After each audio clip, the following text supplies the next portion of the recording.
Shalom, sahabat firman. Jika kita melihat di sekeliling kita begitu banyak pohon-pohon, baik yang kecil, yang besar, bertumbuh. Ada yang ketika musim panas tiba, pohon itu juga meranggas dan daunnya rontok, tidak menghasilkan buah. Tapi ada pohon-pohon yang juga di dalam segala musim bisa bertahan luar biasa. Di dalam perumpamaan yang diceritakan oleh Tuhan Yesus di dalam Injil Matius pasal yang ke-13, Tuhan Yesus menceritakan satu perumpamaan yang indah. Bagaimana pohon yang digambarkan dengan kehidupan kita manusia sangat tergantung daripada tanah itu sendiri. Dan tanah itulah menggambarkan hati manusia. Hati yang pertama atau tanah yang pertama digambarkan di dalam Injil Matius pasal 13 ayat yang keempat adalah tanah pinggir jalan. Yang dikatakan ketika ditabur benih, lalu kemudian burung segera memakannya dan habis. Apa maknanya?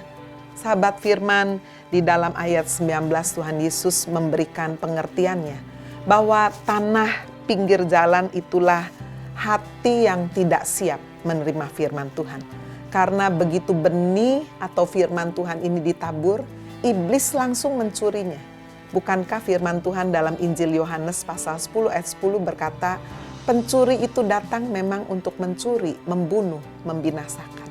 Dan hal yang pertama yang iblis ingin lakukan adalah mencuri firman dari hati kita. Kita bisa saja pergi beribadah, pergi ke gereja, tetapi benih firman itu tidak siap kita masukkan di dalam hati, sehingga iblis mencurinya, sehingga belum sempat berakar, sudah tidak sempat lagi bertumbuh.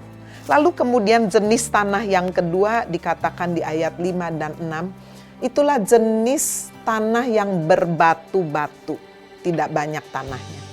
Ketika benih itu ditabur, segera tumbuh.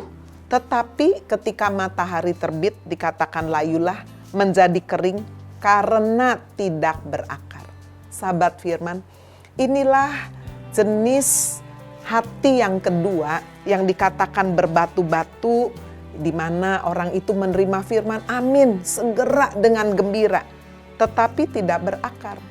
Mungkin karena ada berita-berita yang lain, ada masalah dalam kehidupan, menyebabkan firman itu hanya berakar sebentar saja.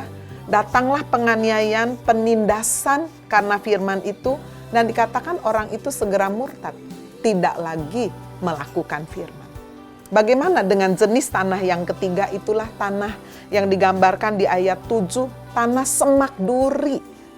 Ketika benih itu ditabur, semak duri ikut bertumbuh. Mana yang lebih cepat? Yang lebih cepat adalah semak duri yang menghimpitnya sampai mati.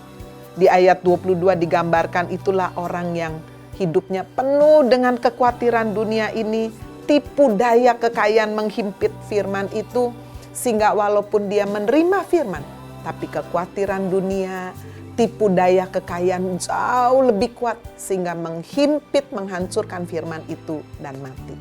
Sahabat firman, Tuhan menghendaki kita berakar dengan kuat, menjadikan benih firman itu tertabur di tanah hati yang baik, yang subur, sehingga boleh berakar dengan kuat, boleh bertumbuh, berbuah, ada yang 20 kali, ada yang 30 kali, 60 kali, ada yang 100 kali lipat. Mari kita boleh menjadi anak-anak Tuhan yang memberikan hati yang terbuka, hati yang siap menerima firman, sehingga berakar dengan kuat, bertumbuh dan berbuah. God bless you.